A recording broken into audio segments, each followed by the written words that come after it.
නමෝ තස්ස භගවතු අරහතෝ සම්මා සම්බුද්දස්ස.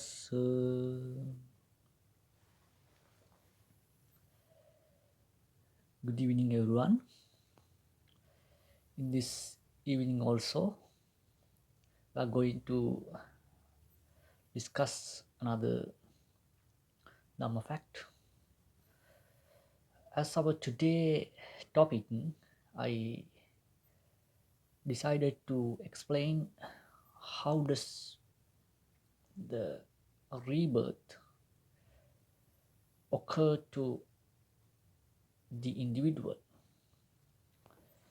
So because we believe, and as Buddhists, and also our Lord Buddha also has precisely said that we are in the long run of the samsaric journey or the birth circle. So life after life, we repeatedly have come forward in this birth circle, in this samsara, and until complete eradicating all the defilements of the mind, we'll have to go forward whether we like. So therefore it is very important to know how does this birth rebirth happens to the individual, because it doesn't matter whatever country, whatever religion, culture that individual or that being is living, or the his or he her belong to. This is a universal fact. Buddhism rejects eternalism and the nihilism. Instead of that, Buddhism emphasizes the cause and effect theory, or the causality, paticca samuppada, Pali word. In simply, karma phenomena. Karma, we have heard a lot about karma. In simply, we get our rebirth in according to the karma that we accumulate within our lifetime. So we experience, we consume the karma that we have done in previous lives, mostly. Maybe some of them are wholesome, some of them are unwholesome. Due to unwholesome karmas, or the causes that we have made for us in the previous, we experience positive results. Due to the unwholesome or the demerits energies that we have done or the accumulated in previous, most of, right? So we experience here today in this lifetime some unwholesome, unhappy, unpleasant, and sorrowful experiences. We are reluctant to believe that. Sometimes we point our finger to others, so saying that this is caused by that person. If he didn't do that for me, I couldn't have undergone such a unpleasant experience. But they are saying, if you don't deserve for something, you never get it. If you are deserving for something, definitely you will receive it, right? We have to accept if something happened to us that which is unpleasant to us, that we don't like to accept, we have to accept that humbly. Sometimes maybe due to that experience come to me because of the previous karma that I have done. Some of them are direct results, some of them are indirect results. That's how this karma works. So when the direct results come to ourselves, it doesn't matter whether pleasant result or the unpleasant results, we have to directly respond to that. If you want to change that, for an example, if we concern about uh, unpleasant experience, if it is coming to us due to as a direct result of a previous karma, we don't know exactly, but we believe that, right? So for an example, so if we want to change that, we have to directly respond for that as change or turning ourselves into the wholesome side. When we increase the wholesome side, when we accumulate repeatedly wholesome, somehow there is possibility to reduce or the uh, low lower that the power of that previous unwholesome deed or the karma. If this room is dark, so the then we can't see anything. But when we lit up some lights, so then darkness, it is starting uh, getting faded away gradually, right? And same as when we lit up ourselves as doing, as accumulating, as always associating with wholesome deeds, we generate good mental environment for us. So due to that very clean, pure, and very bright mental environment, there is the possibility of the coming of the darkness to that place is very low. It's like so through that example, you have to understand what I am talking about. So therefore Buddhism says that yassa kammang katam papang kusalena pitiyati. If you have done bad karma in previous, if you want to cover it up, definitely you have to use kusala, wholesome karma. This is how uh, we can cover up our unwholesome karma as doing as associating with wholesome.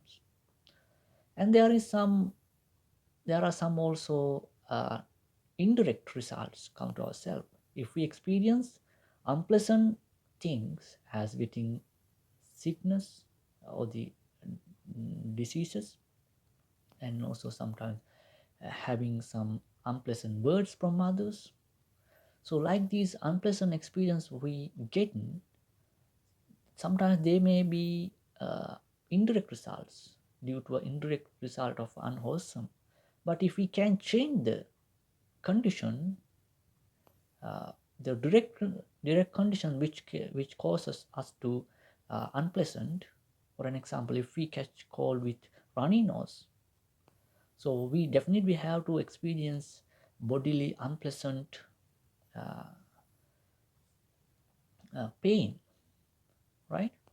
So but if we can give or the treat to our runny nose as getting some pills maybe, as to meet doctor, as meeting a doctor and getting some medicine for that.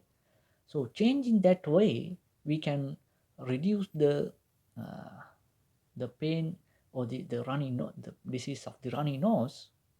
So then automatically the pain also will be faded away, right? So in that way, there is a list which is particularly coming in the Girimananda Sutta. Not, I'm not going to point or this say that all list. Actually, I can't remember now. This topic suddenly uh, I, I came through, right? Even though I want to talk another things in this talk, but suddenly this topic came to my mind, and this I had to go through with this. So, however, this is important. Later on, we'll try to explain that uh, list, which is all about the karma, right? So, this is how we have to deal with the karma. Okay. Uh, Today I wanted to tell you how does this birth rebirth happens to the being. Buddhism uh, explains, or our Lord Buddha has a very great wisdom, very unique wisdom, which is called the Tutupapata or the Dibba Chakku, both are same, which means divine eye, right? Buddha has that divine eye. Buddha's divine eye was most clearest one. So even though that other some uh, priests, maybe even to silent Buddha also has this ability, but this this is not those divine powers or divine eye are not clearer than the our Lord Buddha's one, as much our Lord Buddha's one. Our Lord Buddha has the most clearest and the most uh, perfect divine eye. Throughout that divine eye, our Lord Buddha has recognized there are 31 realms or the possible status which individual can get their rebirth, right? Four of them are health, human world, and six type of uh, devas realm, and 16 type of material or the fine material celibacy worlds, Brahmalokas, and the four types of immaterial uh, worlds, right? So ordinary being can be born uh, or they can get their rebirth uh, among these realms, 31 realms, not the 31 except five actually.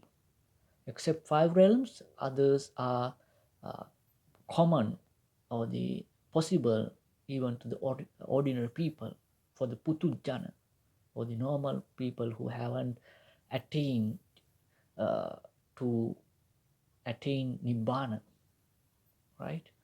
So five of them are specific for the non-returning noble people who have attained not to the non-returning level. So five of there are very specific five realms, celibacy worlds. Only the noble people get their born there, right? So others are common to even to us, no, as not ordinary people, right? So unwholesome or the get life in hell, unwholesome leads for that, right? Due to the unwholesome, the the we can get life in hell. There is no way to get a birth in a good realm due to unwholesome, right? So unwholesome directly leads to the hell, right? So then the human world also Sugati Baba, which means the uh, divine world, which means the uh, good place to live, right? And the six type of Devas realm also, deities realm also good places to live, and also even the celibacy worlds. To get in a such place as a human being again, as even as a Deva's life, right? Life in a Deva as a heavenly being, and to get life as a celibacy being. So wholesome deeds leads for that. There are different types of wholesome deeds are taught in Buddhism, right? So we call the first 11 realms, including four hells and the human worlds and Devas realms, six type of Devas realms are called the sensus worlds, Kama Loka, right? So then the Kamaloka and the fine material world, Rupa Loka, and the immaterial world, Arupa Loka, right? These are the this is the classification of these three realms, right? So normally, as human being and also the beings of these 11 types of sensual worlds, they are looking for happiness by pleasuring their faculties, looking different things from the eye faculty, listening and the tasting, getting a smell, different smell from the nose, and having very comfortable touches from the body. So like that way, we are looking for the happiness from that way. That's why it is called the sensual world, right? Uh, the immaterial and the fine material l- levels are different from that actually. So only the people who attain jhana or the different status of the concentration level, they can get, they are reborn as a result of it, right? There are uh, wholesome or the uh, meditation practices which are belong to or the jhanas, the absorptions levels which are belong to the fine material level, and also there are uh, jhanas which are belong to the immaterial level, right? So due to these wholesomes, they get their rebirth uh, in different realms, right? So this is the basic structure. To get a life as again as a human being, so it can be happened in according to four type of way, right? So first one is the uh, due to a three rooted karma, and there are two types of karmas which are belong to the two rooted karmas, and also the rootless karmas, right? So you can remember them. Then the we can get a human life as again as a human being, as a rootless karma, as a rootless being, two rooted being, and the three rooted being, right? Only three, but there are two type of two rooted uh, uh, karma, which give the two rooted life, right? So which means, for an example, for think that we are going to give a dana or the practice generous activity, right? So we can do that dana basically with the as a two rooted karma, also as dana, also or as a three rooted dana, right? So whenever we are going to give something to others, right, So first of all, generate we have to generate non-desired thoughts on that object. If we have the desire still with towards that object that we are planning to give, we can't give that. If we are giving that object to others, definitely we have to control the desire or the give up the desire that we have towards that object, right? So therefore automatically non-desired thoughts or the thoughts arise with that karma, right? First of all, I would mention that what are the three rooted that or the roots. First of all, there are six type of roots are taught or the causes are taught in Buddhism. You may have heard in many times. I'm pretty sure about that. First one is the desire, hatred, and delusion, right? These are belong to the unwholesome. These are the unwholesome root causes. Due to these root causes, we are intending to do unwholesome, right? For an example, if we are going to kill an animal, the hatred come with that. If we have no hatred, if instead of that, if we have loving kindness towards that animal that we are going to kill, we can't kill or harm that animal because our mind is filling with the loving kindness or the compassion. The complete opposite of the loving kindness and the uh, compassion is the hatred. So when we are killing or harming others, definitely we are doing with that karma with the hatred, right? So hatred is root cause, which leads us to do the unwholesome.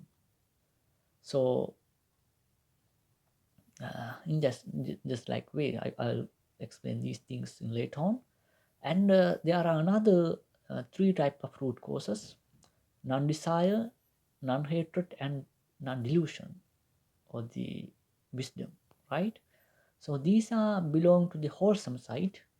Due to these six type of root causes, we are going in the long run of the birth circle, or the samsara, right? The aim of practicing Buddhist teaching is particularly, especially, eradicate the unwholesome three type of root causes from our mind completely. As a result of it, we automatically that individual's mind who has eradicated completely all the uh, unwholesome root causes from his mind becomes a very neutral one, which means that in that mind or that mental environment has no ability to create even or generate even the wholesome root cause. But we do that by going through the wholesome activities. First of all, we as generating our in our mind uh, wholesome or the wholesome side, we are weakening or the we reduce the power of the unwholesome side, unwholesome root causes, right? So then, just like sometimes you may have watched the wrestling, right? We have see that two uh, competitors are fighting each other, and they have their unique uh, fighting methods, right? So let's concern about our hero, right? So if we watch a video or such video, maybe automatically we find our favorite side, right? Or as ordinary being, we can't uh, stay all the time in the middle somehow because of due to his maybe due to his clothes or the one of due to one of competitors clothes, due to his fairness, due to his uh, charisma, so sometimes due to his innocence. So we choose one side to support mentally, right? So sometimes even we don't accept we do that. For an example, in these days there is huge war is going on between Ukraine and Russia. Even though we are in different countries, sometimes those matters are not relevant to others, to us completely, but we have chosen one side to support. So it is how bad. So we have to understand our mind, so how it is working. We have already chosen a side to support. So supporting to one side means we are supporting to killing others.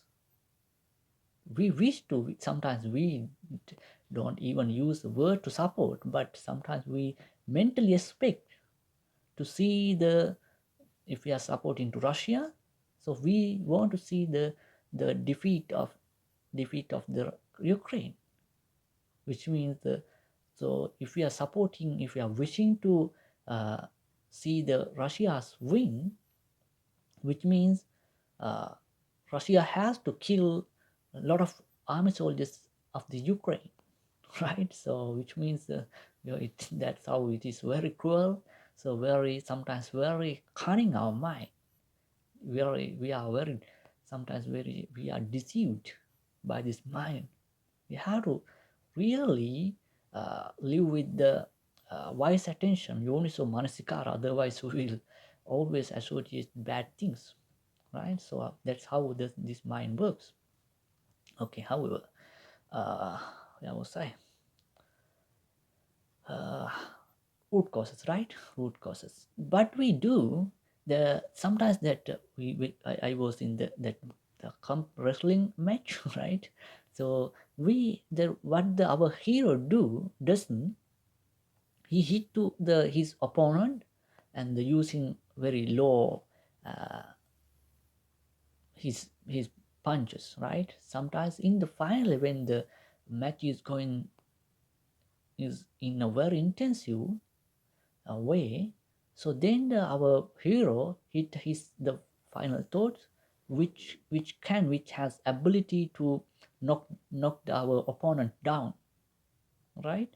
So, and just like that way, we reduce as doing dana, as protecting, as restraining ourselves from due to the morality, and as meditating, as practicing loving kindness meditation, and like that way, we reduce the power of these unwholesome root causes, right?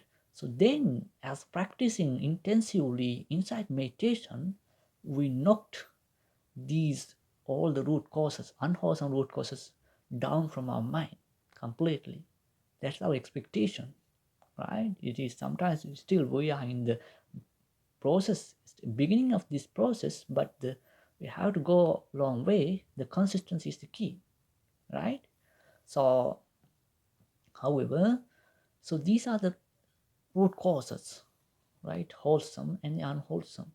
So when we practice dana, so we have to control the desire. Instead of that, we have to generate the non-desired thoughts with that karma. Otherwise, we can't give, right?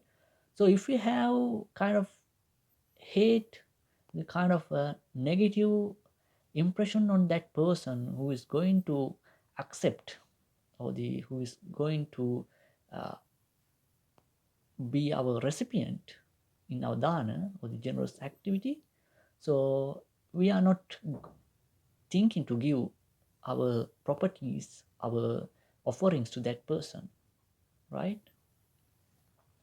So therefore, automatically, the non-desire and the non-hatred has come, have come with that dana, has generated, right, in our mind. And if we are doing that dana as believing, as accepting the idea of the karma, and establishing with the right view, there is a very specific right view which is called the Kammasakata Jnana, which means the accepting or the believing the karma phenomena, karma and its results in simply, right? So we are going forward in the samsara due to karma. This is wholesome. Dana is wholesome, This activity has ability to give us positive, pleasant results in the future because we are practicing a wholesome deed. So by believing such way, if you can practice this dana, it means you have done this dana with these three roots: non-desire, non-hatred, and non-delusion, which means wisdom, right? So which means it that dana becomes a three-rooted karma, right? Three-rooted karma, or the act, three-rooted act, right? So that three-rooted karma, we can uh, empower that karma as the three-rooted utkutta karma, which means uh, we can empower that karma into the intensive uh, position. How it can be done, uh, that we practice this dana, pleasuring our mind and keep continuing our mind from the beginning and to the end of the dana. So if we can keep pleasant our mind with the beginning of the dana and the middle of the dana and the end of the dana, if we can keep continue that pleasant mindset for all the time, so without getting any negative feeling on that dana, that act, so it becomes a very powerful uh, mental thought, which called the three-rooted Ukkutta Kamma, which means the very intensive, very powerful act, right? So, but somehow if you make that three-root karma, uh, as after doing that three-root karma, if you make some unpleasant feeling about that dana, it becomes a three-rooted karma, two-rooted karma, right? It is three-rooted, but the power has been reduced as uh, you thinking that about that dana in negative way, right? So it becomes automatically two-rooted karma, right? So sometimes we do dana uh, only generating desire and non-desire and non-hatred. So sometimes some people practice dana uh, without believing karma. They don't believe, they don't accept that is wholesome, right? So it is the, and also giving that dana, they can happy about that dana for all the time. So then it becomes a two rooted empowered karma, right? Two rooted empowered karma, which means very intensive, very powerful karma, but it is two rooted, right? So then after doing dana with two roots, right? As a two rooted dana, if we think about it negative way, if unpleasant feeling if he makes on that, so it becomes a rootless karma, right? That's how this classification come, or it has been come in the Buddhist literature, right? Then now you can remember rootless karma. It is also wholesome, and two types of karma, they are also wholesome, and three-rooted karma, right? So if you are able to the if think that you have practiced dana today, right? So when you are going to die at your next proximate situation, if you can reflect the karma that you have done today, right, as a picture, right? Sometimes you remember dana itself, sometimes you uh, remember or you get the sometimes picture, the mental picture of dana that you practice today. Sometimes the use of sometimes maybe the components of the dana. Sometimes you may remember about monks, sometimes the people who participate, but still you are in with that, you are still in the with that dana in mentally, because you are remembering that dana, right? Sometimes you get the kind of picture the wherever you are going to get your rebirth, right, as a picture, right? These kind of uh, signals can be come to your mind at the nearest situation, right? So if you reflect that this karma that you have done, karma itself, or the the the instruments, or the people who come, who the karma that you done with, if you reflect in that way also, so if it is done with the root as three rooted karma, your next life will be a three rooted life, again as a human being, or again as a deva's life, right, or the heavenly being. So if you reflect the karma that you have done with the two roots, so your next life will be a two rooted karma, two rooted life, which means it may be as a human being again, or the as a heavenly being in somewhere in the Devas realm, right? So if you have reflected rootless karma, right? It is also about dana, but you uh, reduce the power of that karma that you have practiced, as thinking on about that in negative way, right? So due to that karma, you will get a, if you reflect at your near the situation, that karma, you will get a life again as a human being, or the again as there was heavenly being, but in the lower realm. But to get a higher level uh, heavenly life, you can't use such a very low power karma, right? So uh, the three rooted karma is the very powered one. He will be a very wise person, very uh, intuitive, uh, intuitively wise person, right? He would get a very intensive knowledge, wisdom. Then he doesn't need that much time to understand something, because his karma is very powerful, that he got his life, he got his rebirth, right? This is what I wanted to tell you. So therefore, when you are going to practice dana, or the whatever karma, good, wholesome, so try to do it true rooted, and try to empower that karma by making your mind with the pleasant all the time throughout that karma.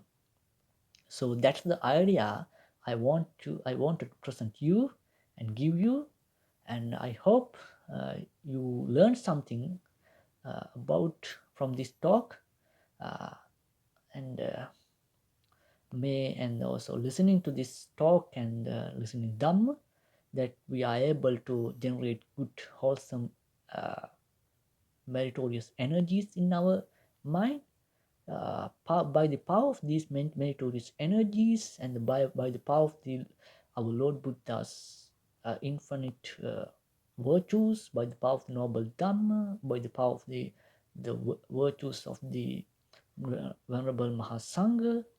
So uh, may we be be able to reach to our ultimate call, Nibbana.